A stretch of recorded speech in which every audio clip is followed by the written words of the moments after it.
Bienvenue à l'Assemblée chrétienne de la croissance, une famille dans laquelle les gens se métamorphosent en personnes d'influence et d'impact. Le message d'aujourd'hui porte sur une parabole qu'on trouve dans l'Évangile selon Matthieu, la parabole des 10 vierges. Ce message fait partie d'une série d'enseignements sur les paraboles du royaume, des enseignements qui sont très utiles à tout chrétien, car le royaume de Dieu a constitué le cœur du message de Jésus qui nous recommande de chercher premièrement le royaume et sa justice.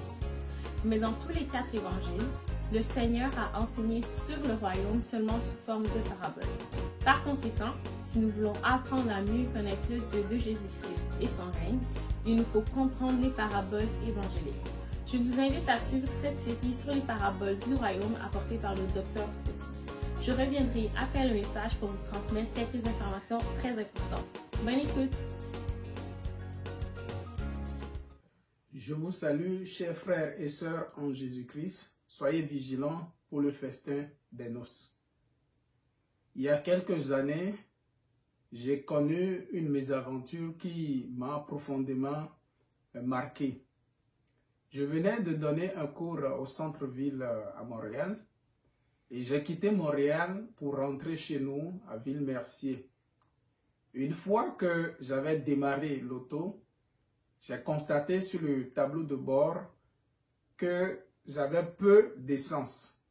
Mais j'avais jugé que j'en avais assez pour me rendre chez nous. Et une fois rendu chez nous, j'allais faire le plein d'essence. Puisque l'essence coûte moins cher chez nous qu'au centre-ville à Montréal. Donc, sans me soucier de ce qui pouvait arriver en cours de chemin, j'ai continué de rouler jusqu'à ce que je suis parvenu au niveau du fameux pont Honoré-Mercier. Et là, je rentre soudain dans un embouteillage monstrueux. Le trafic était tellement long et tellement lent que j'ai eu une panne sèche juste avant de monter sur le pont. Et donc, mon auto avait obstrué l'une des 2 voies juste à l'entrée du pont. Vous ne pouvez imaginer quel a été mon stress. J'avais trouvé le temps très long. Au final, un remorqueur était venu remorquer mon auto contre des frais de 170 $. C'était une mésaventure, certes. Mais mon problème dans cette mésaventure est que je n'ai pas été prévoyant. Je n'ai pas été vigilant. J'aurais pu et j'aurais dû prévoir l'embouteillage sur ce pont Mercier dont la réputation en la matière est connue de tous.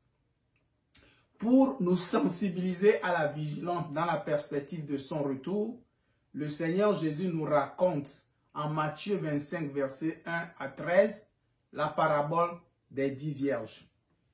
Il s'agit encore d'une histoire de noces où 10 vierges vont à la rencontre de l'époux en prenant des lampes. Lisons d'abord les versets 1 à 4. Alors le royaume des cieux sera semblable à 10 vierges, qui, ayant pris leurs lampes, allèrent à la rencontre de l'époux. 5 d'entre elles étaient folles et 5 sages. Les folles, en prenant leurs lampes, ne prirent point d'huile avec elles, mais les sages prirent avec leurs lampes de l'huile dans des vases. Le Seigneur commence cette histoire en disant que le royaume des cieux, le royaume de Dieu, sera semblable. Il utilise le temps futur. Le royaume de Dieu sera semblable. L'usage du futur ici suggère que le Seigneur fait référence à quelque chose qui aura lieu dans le futur. Et plus précisément, si nous considérons les 2 thèmes de la rencontre de l'époux et le thème de la veille qu'on va voir dans le verset 13, là où il dit « Veillez donc, puisque vous ne savez ni le jour ni l'heure. Cela évoque le retour de Christ.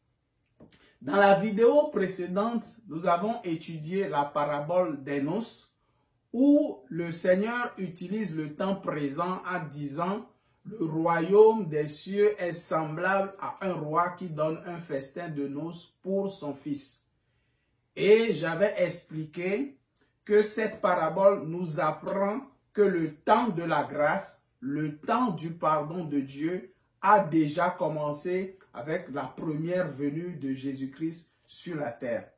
Maintenant, cette parabole des 10 vierges nous apprendra que ce temps de la grâce prendra bientôt fin avec la seconde venue de Jésus-Christ, le retour du Seigneur. Ce qui se passera alors à ce moment-là sera d'une certaine manière semblable à l'aventure qui arrive aux 10 vierges dans l'histoire que Jésus nous raconte. Il est d'abord intéressant de savoir que dans les coutumes nuptiales de l'époque, le point culminant des noces juives se situe au moment où l'épouse rentre dans la maison de l'époux et devient membre de sa famille. Le festin des noces a généralement lieu dans la maison de l'époux où on aménage une salle de noces. Mais avant cela, le futur époux va chercher la fiancée pour l'amener chez lui, qui va devenir la maison du couple.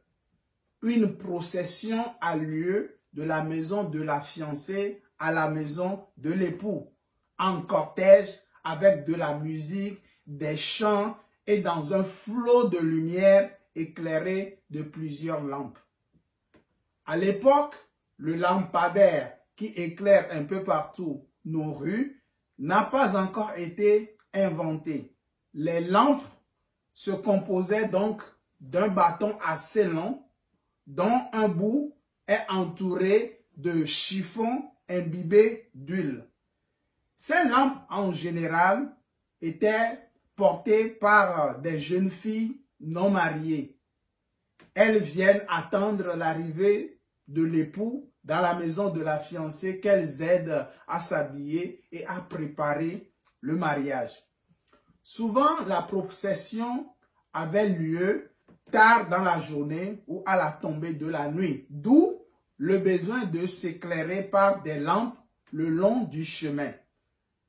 Une autre précision, c'est que l'éclairage que les lampes en question permettent est abondant, mais il est généralement de courte durée. Voilà pourquoi il est essentiel que les jeunes filles portent une réserve d'huile avec elles. Dans notre histoire, on voit 10 jeunes filles qui viennent attendre l'arrivée de l'époux dans la maison de la fiancée. Elles apportent leurs lampes pour éclairer le cortège nuptial. Il ne faut donc pas voir derrière ces 10 vierges des épouses, comme si l'homme de la parabole allait célébrer un mariage polygame. Les jeunes filles de cette histoire sont simplement des demoiselles d'honneur. Elles sont des invités d'honneur appelés à accompagner le cortège nuptial. Les 10 demoiselles d'honneur, nous voyons dans l'histoire qu'elles partagent plusieurs caractéristiques. Elles sont toutes vierges. Elles ont toutes accepté l'invitation d'assister au mariage et elles se rendaient toutes aux noces. Elles ont toutes une lampe dont un bout est entouré de chiffons imbibés d'huile. Donc, elles avaient toutes de l'huile au début. Elles savent toutes que l'époux va arriver et elles l'attendaient. Il ne fait aucun doute que les 10 vierges de notre histoire évoquent toutes des croyants. On ne peut pas dire que 5 d'entre elles sont des chrétiennes et les 5 autres ne sont pas des chrétiennes. En tout cas, chacune d'elles porte une lampe qui brillait. Cependant, Jésus les répartit en 2 groupes. Comme je l'ai expliqué il y a un instant, il est essentiel que les jeunes filles prennent de l'huile en réserve avec elles, puisque les lampes permettaient un éclairage abondant, mais l'éclairage abondant là n'était généralement que de courte durée. Donc, il va falloir nourrir la lampe. Il va falloir ranimer la flamme de la lampe continuellement. Mais 5 d'entre les demoiselles d'honneur de notre histoire se montrent insouciantes en ne prenant pas d'huile avec elles. Elles ne pensent qu'au plaisir d'être de la fête. Jésus les qualifie de folles ou insensées. Les 5 autres sont prévoyantes. Elles anticipent qu'il pourrait y avoir une certaine attente et ont fait provision d'huile. Le Seigneur les qualifie de sages ou avisés. Et justement, l'arrivée de l'époux dans notre histoire a été tardive et a manifesté la différence entre les demoiselles avisées et les insensées. Lisons les versets 5 à 9. Comme l'époux tardait, toutes s'assoupirent et s'endormirent. Au milieu de la nuit, on cria, « Voici l'époux, allez à sa rencontre. » Alors toutes ces vierges se réveillèrent et préparèrent leurs lampes. Les folles dirent aux sages, « Donnez-nous de votre huile, car nos lampes s'éteignent. » Les sages répondirent, « Non, il n'y en aurait pas assez pour nous et pour vous. Allez plutôt chez ceux qui en vendent et achetez-en pour vous. » L'histoire nous montre que l'époux, dans la parabole que Jésus raconte, se fait attendre, au point que les demoiselles d'honneur sont fatiguées et s'endorment. Remarquez que le sommeil lui-même n'est pas condamné dans cette histoire. Nous savons qu'on peut attendre des heures l'arrivée de l'époux. Il est normal que quelques jeunes filles s'assoupissent. En tout cas, dans cette histoire, ce sont toutes les 10 qui ont cédé au sommeil. En attendant l'arrivée de l'époux, les lampes ne sont pas gardées allumées, mais elles sont éteintes. Donc, à l'arrivée soudaine de l'époux de notre histoire, les demoiselles d'honneur se lèvent et préparent leurs lampes. Et c'est à ce moment précis que les demoiselles insensées se rendent compte qu'elles ne peuvent ranimer la flamme vacillante de leurs lampes par manque d'huile. Il leur manque de l'huile. Un dialogue s'installe alors entre les 2 groupes de demoiselles. Les 5 demoiselles insensées demandent aux 5 avisées de partager avec elles leur huile. Mais les avisées répondent non. On peut être scandalisé par cette réponse contraire à l'amour et à l'éthique chrétienne. On peut trouver ces filles franchement égoïstes si on ignore les coutumes du temps. Mais le contexte fait que le partage de leur huile avec les demoiselles insensées compromettrait sérieusement la marche du cortège nuptial, puisqu'il n'y aurait plus suffisamment d'huile pour tout le trajet. Le trajet est long et il fallait avoir suffisamment d'huile.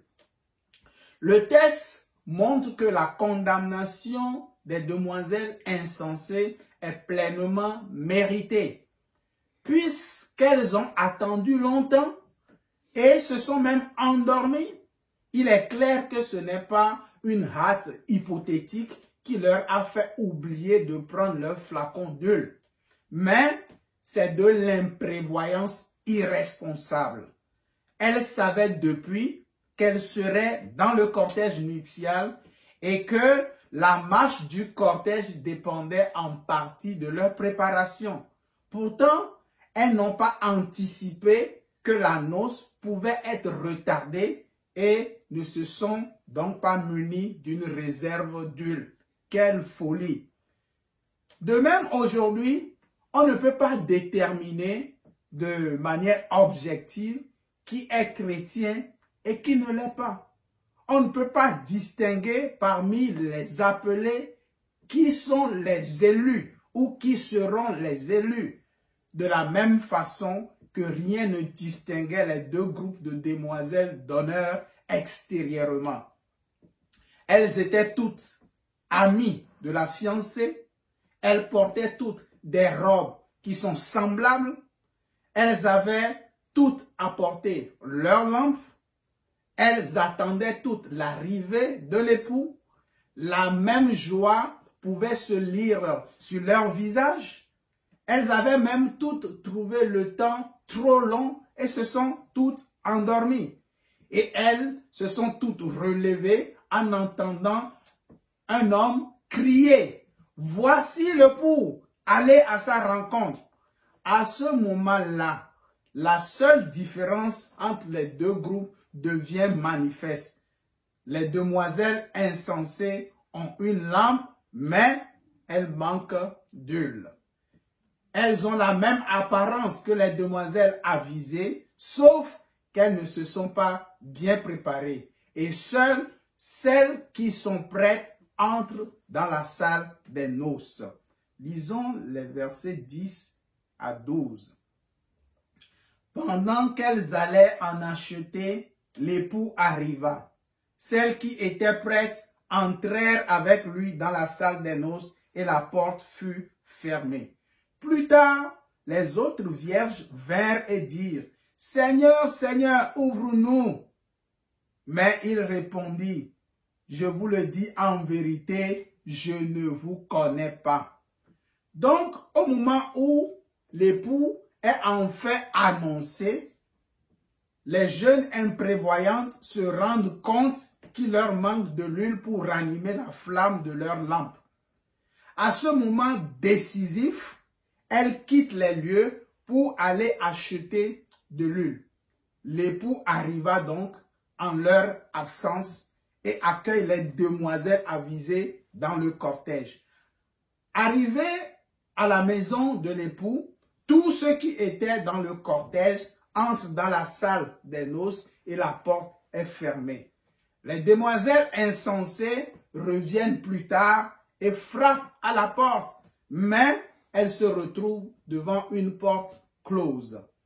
L'époux refuse de les admettre dans la salle des noces en se justifiant qu'il ne les connaît pas. Le seul mérite des demoiselles avisées dans cette histoire est d'avoir fait provision d'huile. La seule chose qui les distingue, c'est d'avoir été prêtes, comme le souligne le texte au verset 10. Celles qui étaient prêtes entrèrent avec lui.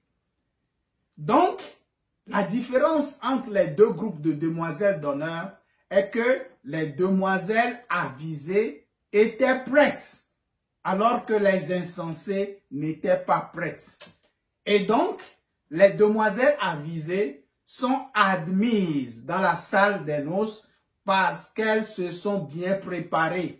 Tandis que les insensés sont exclus de la salle des noces parce qu'elles ne sont pas prêtes. La parabole des 10 vierges suggère qu'au retour de Jésus, certains chrétiens seront enlevés avec lui parce qu'ils seront prêts. Mais d'autres rateront l'enlèvement parce qu'ils ne seront pas prêts. Voyez-vous, il ne suffit pas seulement d'être chrétien pour participer à l'enlèvement. Même si on a fait profession de foi en Christ et qu'on a le sentiment d'être chrétien, on peut ne pas être pris par le Seigneur le jour-là si on n'est pas bien préparé, si on ne s'est pas préparé adéquatement. Les demoiselles insensées étaient convaincues de leur statut d'invité d'honneur. Elles pensaient qu'elles participeraient aux noces. Et ce n'est qu'à l'arrivée de l'époux, ce n'est qu'à ce moment crucial qu'elles se sont rendues compte qu'elles n'étaient pas prêtes. Si près et pourtant si loin. C'est une terrible déception. Malheureusement, cela va arriver à plusieurs chrétiens. Le Seigneur Jésus-Christ lui-même nous met en garde ailleurs en Matthieu 7, versets 21 à 23.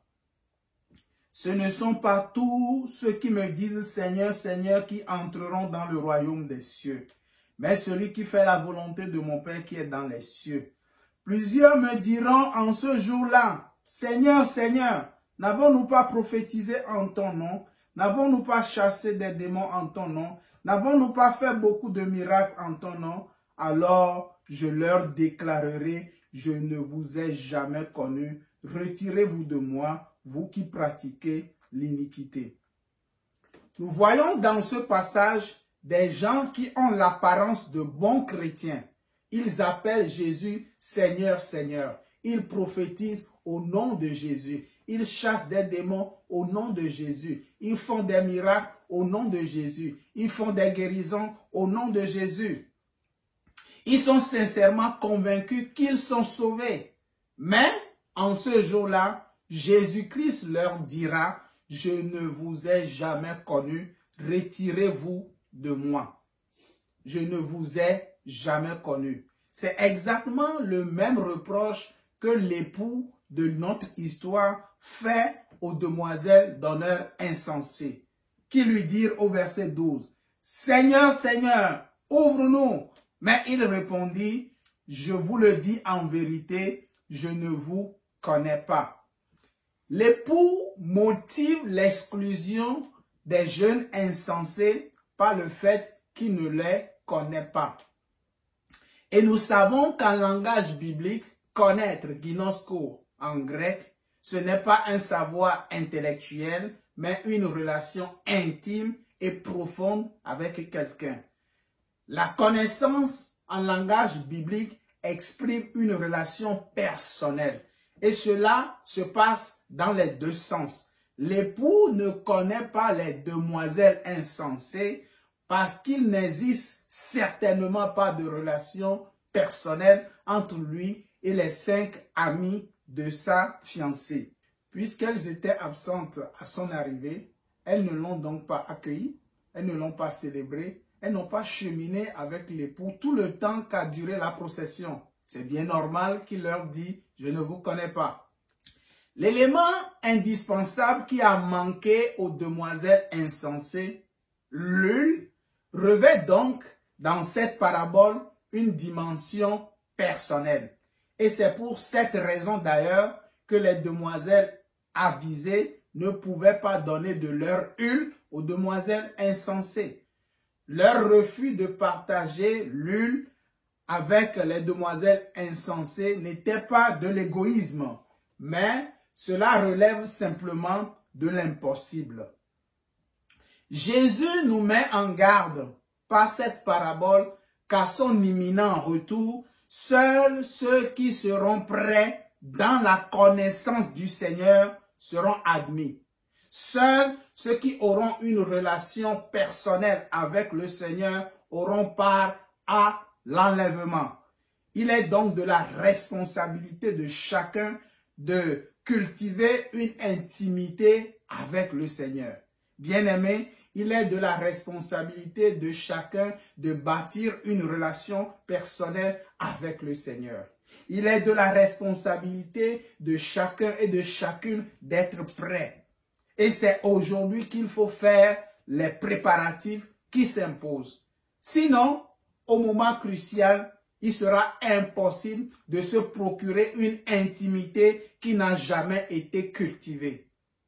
Il sera impossible de se procurer une relation personnelle qu'on n'a jamais pris le temps de bâtir.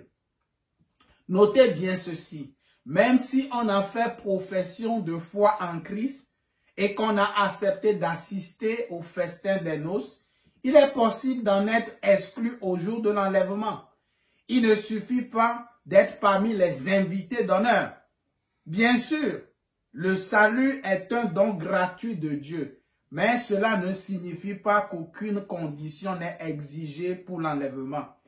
La parabole souligne bien l'obligation de disposer suffisamment d'huile, donc l'obligation d'être prêt, donc l'obligation de connaître le Seigneur, ce qui veut dire l'obligation d'entretenir une relation personnelle avec le Seigneur. Une information qu'il faut prendre très au sérieux dans la parabole des 10 vierges est que la salle des noces sera bientôt irrémédiablement fermée. Certains seront à l'intérieur participant au festin des noces et d'autres resteront définitivement dehors parce qu'ils ne seront pas prêts. La porte fermée signifie que le temps de grâce est terminé. La parabole des 10 vierges nous apprend que le temps de grâce qui a commencé avec la première venue de Jésus-Christ sur la terre va bientôt se terminer avec son retour imminent. Ce temps peut d'ailleurs se terminer de deux manières. Il peut se fermer soit par la mort physique de chacun d'entre nous. Quand nous quittons cette vie, ce que nous sommes en ce moment-là, nous le sommes pour l'éternité. Les choses deviennent irréversibles. Et au retour du Seigneur, le temps de la grâce va également prendre fin. Le temps de la repentance, le temps du pardon de Dieu va se terminer définitivement. Mais jusqu'à ce que nous mourions ou jusqu'à ce que le Seigneur revienne, tous les choix sont encore possibles. On peut choisir librement la vie éternelle ou le châtiment éternel. Le jugement de Dieu ne fera qu'entériner le choix que chacun aura fait pendant cette vie. Ce qui est malheureux, c'est que beaucoup de personnes resteront dehors parce que ce sera leur propre choix. Elles ne croient pas en Jésus-Christ et elles ne seront pas vraiment surprises d'être exclues du festin des noces. Mais d'autres gens resteront dehors alors qu'ils comptaient bien entrer dans la salle des noces. Seulement, ils ne seront pas prêts. Pour eux, ce sera encore bien dur. Ils aimeraient changer les choses ce jour-là, mais il sera trop tard. Tout se déroulera très vite et personne ne pourra plus rattraper le temps perdu et se préparer. À travers cette parabole des 10 vierges, Jésus nous invite solennellement à vivre dans une perspective de son retour chaque jour. Au dernier verset, il dit « Veillez donc, puisque vous ne savez ni le jour ni l'heure. » La conclusion de Jésus dans cette parabole est limpide. Nous devons être vigilants puisque nous ne savons ni le jour ni l'heure de son retour. À l'instar de l'époux de l'histoire qui se fait attendre, nous attendons Jésus il y a de cela 2000 ans déjà. Et ce n'est peut-être pas encore fini. Personne ne sait à quel moment le Seigneur va revenir, mais il va revenir certainement. Et cela peut être n'importe quand. Il faut donc l'attendre patiemment tout en se tenant prêt à tout instant pour ne pas manquer ce grand rendez-vous. La mort aussi peut nous guetter à tout moment. Et il faut être prêt pour ce moment-là aussi, parce que nul ne sait ni le jour ni l'heure. Et après notre mort, il sera également trop tard pour nous préparer. Jésus nous invite à vivre dans une perspective de son retour comme s'il allait revenir incessamment. Il avertit solennellement que ceux qui ne demeurent pas vigilants courent le risque d'être surpris. L'apôtre Paul, et nous allons finir avec lui, a écrit dans sa première lettre aux Thessaloniciens un passage qui contient des points de similarité assez frappants avec la parabole des 10 vierges. Lisons 1 Thessaloniciens à partir du 15e verset du chapitre 4 jusqu'au verset 2 du chapitre 5. Voici en effet ce que nous déclarons d'après la parole du Seigneur. Nous les vivants restés pour l'avènement du Seigneur, nous ne devancerons pas ceux qui sont morts, car le Seigneur lui-même a un signal donné à la voix d'un archange et au son de la trompette de Dieu, descendra du ciel, et les morts en Christ ressusciteront premièrement. Ensuite, nous les vivants qui serons restés, nous serons tous ensemble enlevés avec eux sur des nuées à la rencontre du Seigneur dans les airs. Et ainsi, nous serons toujours avec le Seigneur. Consolez-vous donc les uns les autres par ces paroles. Pour ce qui est des temps et des moments, vous n'avez pas besoin, frères, qu'on vous en écrive, car vous savez bien vous-même que le jour du Seigneur viendra comme un voleur dans la nuit. Voyez-vous, c'est comme en écrivant ce texte, Paul avait à l'esprit la parabole des 10 vierges. Et dans sa seconde lettre aux mêmes Thessaloniciens, au chapitre 1, les versets 7 à 10, Paul leur ajoute une précision importante. Lorsque le Seigneur Jésus apparaîtra du ciel avec les anges dans sa puissance, au milieu d'une flamme de feu, pour punir ceux qui ne connaissent pas Dieu et ceux qui n'obéissent pas à l'évangile de notre Seigneur Jésus, ils auront pour châtiment une ruine éternelle, loin de la face du Seigneur et de la gloire de sa force, lorsqu'il viendra pour être en ce jour-là glorifié dans ses saints. On voit dans ce passage deux éléments qui caractérisent les chrétiens qui seront punis d'exclusion à l'avènement du Seigneur Jésus. Ce sont les chrétiens, un, qui ne connaissent pas Dieu, c'est-à-dire qui n'entretiennent pas une relation personnelle avec le Seigneur. Et deux, ce sont les chrétiens qui n'obéissent pas à l'évangile, ce qui veut dire qu'ils refusent la sanctification.